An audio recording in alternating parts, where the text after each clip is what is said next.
What is the best eating plan? Is it vegan, vegetarian, paleo, carnivore, keto, the SAD diet? I get asked this question all the time.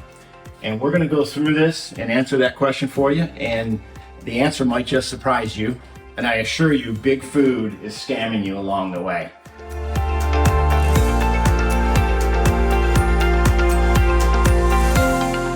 Hi, I'm John Kropp with Elite Nutrition. I've been nicknamed the Guru of Truth by my customers over the years. Kind of as a fun little nickname, I kind of just stuck because I have a knack for cutting to the truth, cutting through the BS, letting you know what works, what doesn't work. I've been in the trenches in this industry for over 30 years, and I kind of have a knack just to get to the truth of what is really going on and cut through the BS. Now, with the eating plan, what eating plan is best, right? You got various ones. There's a lot in the news, the media. They're talking a lot about the carnivore diet, which is a meat-based diet, animal product diet. There's a keto, which is a low carb.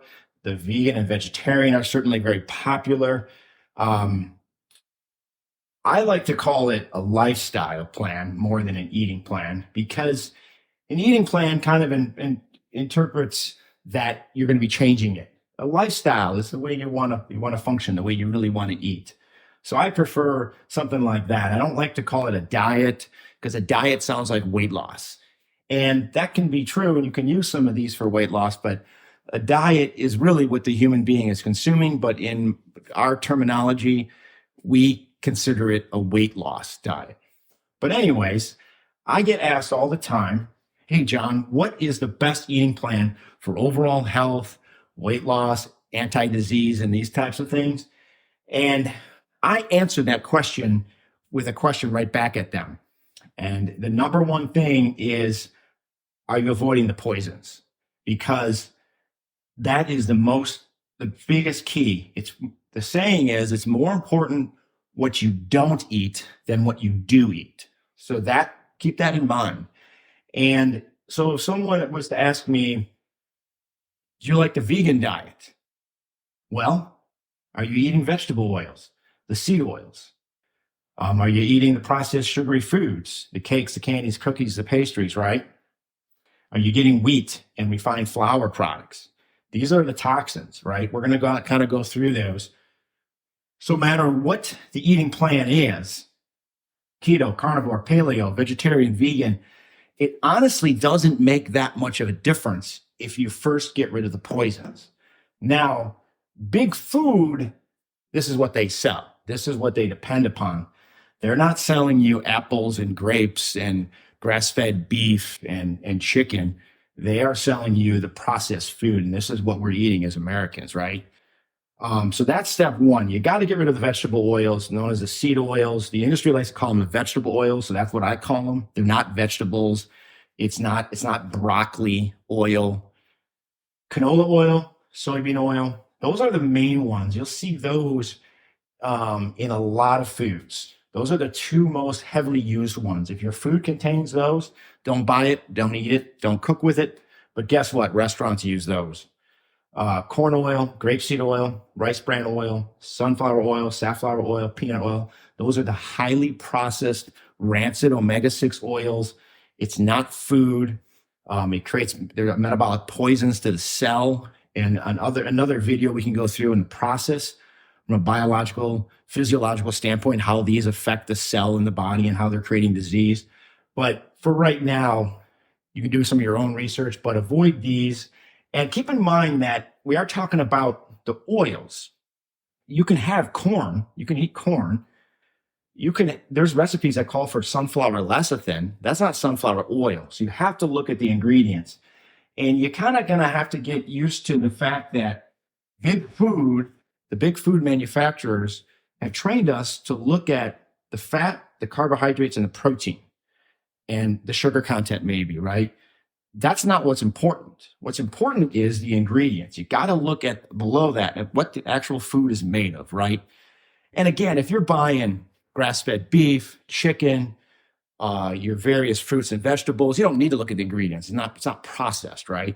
But in a food like this is just an example of a crunchy, keto-friendly type snack, cereal. And in here, you're not gonna be able to see this from the video we're doing here, but there's a sunflower oil in here, and there is a peanut oil in here.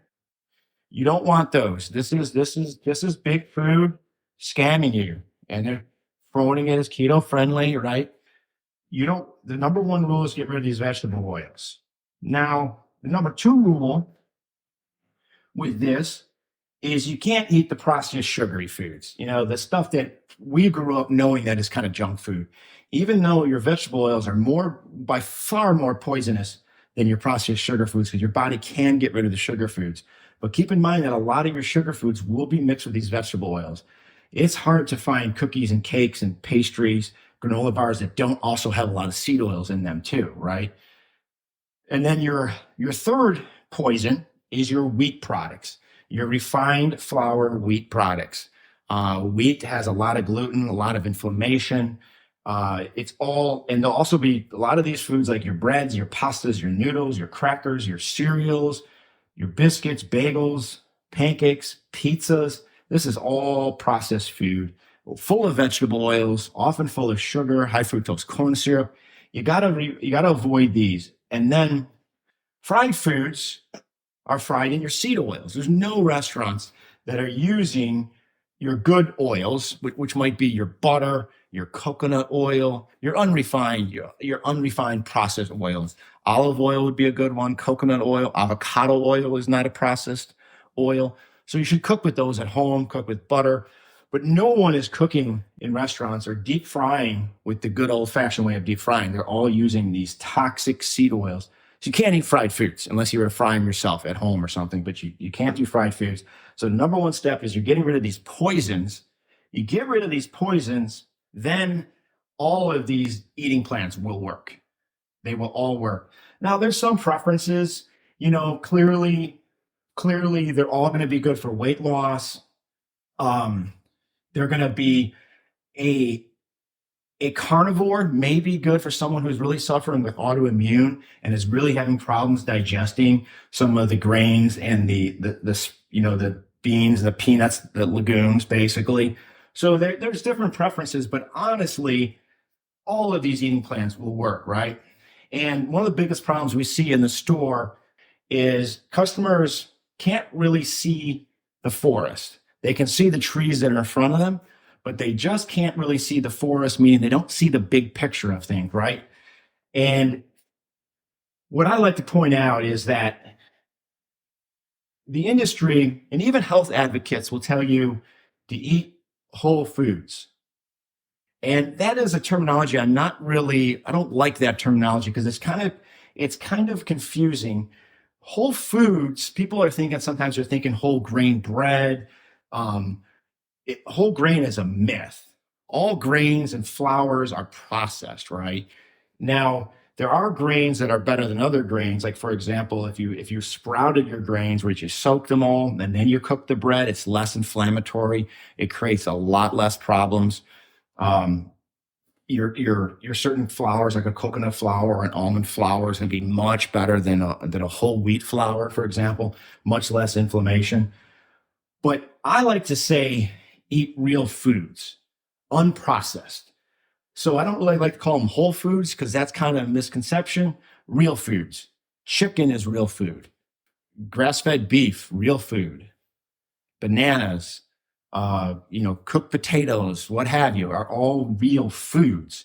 And then like the thing, I do like the thing where they talk about eating around the far ends of the grocery store, where the fruit and vegetables are, where the meats are. You don't really want to eat where the processed foods are, where all the poisons are. Big food sells only processed food. They don't sell the healthy foods we need. Now, as you break down the eating plans a little further, your vegan and vegetarian, that's a fine way of going. Nothing wrong with that. They're going to be more dependent on the legumes, the beans, the peanuts, the lentils, and the peas. They just have to make sure these are cooked right. If they're not cooked right, they're going to have too many lectins. It's going to create too much inflammation. So cooking becomes important if you're depending on these as your protein sources. Your paleo type eater generally is not eating these legumes, and they're eating more of your your clean meats, as well as your fruit and vegetables, right?